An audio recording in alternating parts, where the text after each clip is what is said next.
大家好，我哋嚟自保良嗰甲子行青嘅學生，我係黃兆天。我係陳偉豪。係啦，大家而家個個都係話冇要整再生能源，大家有冇諗過可以從隻腳開始做起咧？係啦，冇錯啦。咁所以我哋今次嘅發明咧就係呢對腳踩太陽能發電拖鞋。聽落好勁喎，有咩用㗎？梗係啦，呢對鞋咧，當用家着住呢對鞋，用摩打踩落去嘅時候，佢就可以透過齒輪轉動發電，而每次轉動咧都可以產生大約1W嘅電，所以你都唔好睇小佢啊！吓？咁勁？咁呢幾塊黑色嘅板係咩嚟㗎？哦，呢個啊，呢個就係太陽能板咯。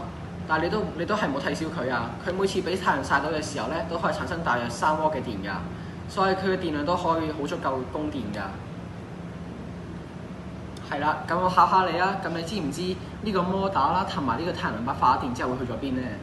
我知，係咪可以幫個電池充電，跟住可以供電俾其他嘢用咧？冇錯啦。而我哋咧喺呢對鞋上面咧，仲有一個好特別嘅嘢，就係呢個開關仔咧。當我哋背向呢邊嘅時候咧，就可以透過啱啱嘅發電裝置嚟充電；而我哋背向呢邊嘅時候咧，就可以發電，就好似咁樣啦。而呢個咧就係我哋嘅供電對象。